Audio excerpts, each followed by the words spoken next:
பெண்ணா கூட இருக்கலாம். என் வாழ்க்கையில நான் சிங்க பெண்ணேவா தான் இருக்கேன் அப்படின்னு சொல்றதுக்காக நம்ம கனிமொழி அவர்கள் பறந்து அனைவருக்கும் வணக்கம். இனிய சுதந்திர தின நல்வாழ்த்துக்கள். என்னமா வினுஷா சொல்லிட்டு போய் இட்லி குண்டா மாதிரி உட்காந்துக்கிறேன். நீ இருக்கிற மாதிரி எல்லாம் நான் இல்ல. நான் ஓஹோ சிங்க பெண் மாதிரி இருக்கிறேன். நான் ஒரு கம்பெனி ஆரம்பிச்சிருக்கேன். எனக்கு கீழே 10 ஆண்கள் வேலை செய்றாங்க. நான் விஷ் பண்ண அவங்க விஷ் பண்ணாங்க, அவங்க விஷ் பண்ண நான் விஷ் பண்ணுவேன். அவங்க ஆண்கள்னு சொல்லிட்டு நாங்க விஷ் பண்ணாம போறோமா, இல்ல நான் பெண்ணுன்னு சொல்லிட்டு அவங்க விஷ் பண்ணாம போறாங்க. அதெல்லாம் அந்த காலத்துல பண்ணிருப்பாங்க. அந்த காலத்துல புடிச்சிருந்தா இருக்கு. இப்ப காலம் மாறிடுச்சு.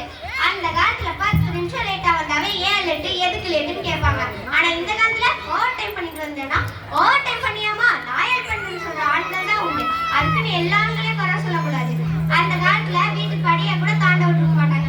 ஆனா இந்த காலத்துல வீட்டு படியை தாண்டா நானும் கூட உறுதுணையா வேறன்னு சொல்ற ஆண்கள் தான் உண்டு. அதுக்குன்னு எல்லா ஆண்களையும் குறைச்சி இட போடக்கூடாது. இத்துடன் உரை முடித்து கொள்கிறேன். நன்றி, வணக்கம்.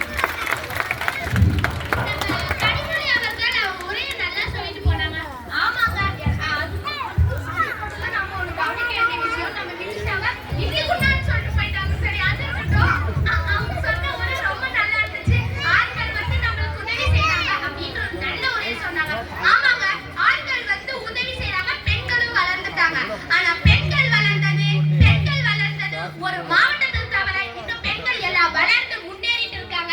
ஆண்களும் பெண்களும் சரி சமமா தான் இருக்காங்க. ஆனா நான் ஒரு மாவட்டம் சொன்னேன். எந்த மாவட்டம் தெரியுமா? அது வேற எந்த மாவட்டம் இல்ல, நம்ம மாவட்டம் தர்மபுரி மாவட்டம் தான். அந்த தர்மபுரி மாவட்டத்துல தான் இன்னும் பெண்கள் வளராம ஆண்களோட அண்மையா இருக்காங்க. நான் எப்படி சொல்ல தெரியுமா? சரி அது இருக்கட்டும். யாருதான் இந்த ஆண்களுக்கு இந்த விதிமுறையை போட்டாங்களோ தெரியல, அடிமையா வச்சுக்கணும் பெண்களா என்ன.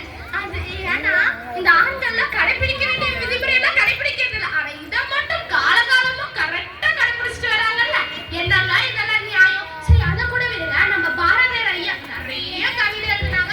அது மட்டும் இல்லாம இங்க வந்துட்டு கூட போனாங்க. அந்த பாரதியார் ஐயா நிறைய கவிதை எழுதும் போது நம்ம கிட்ட ஒண்ணு சொல்றாங்க. பெண்கள் கிட்ட பெண்களாகிய நாங்கள் ஆண்களும் பெண்களும் சரிசமமா இருக்க வேண்டும் அப்படின்னு சொன்னாங்க. ஆனா பெண்கள் இப்ப நம்ம சரிசமமா இருக்கோமா? இல்ல. அதனால நம்ம தர்மபுரி மாவட்ட பெண்களும் முன்னேறணும் நான் சொல்றேன். சரி அதை கூட விடுங்க.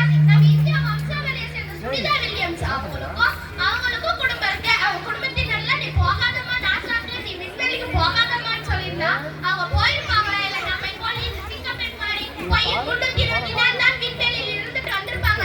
இப்ப தெரியுதா நம்ம போல சிங்க பெண்கள் எப்படி இருக்காங்க, நம்ம மாவட்டத்தை தவிர எப்படி இருக்காங்கன்னு. அதனால நாங்க என்ன சொல்ல விரும்புறோம்னா நீங்களும் வளர்ந்து அவங்களை போல் முன்னேறணும். அதற்குதான் நம்ம எங்க தரப்புல இருந்து ஒண்ணு சொல்ல விரும்புறோம். பெண்களாகிய நாங்கள் முன்னேறுவோம், முன்னேறிக் கொண்டே இருப்போம். நன்றி.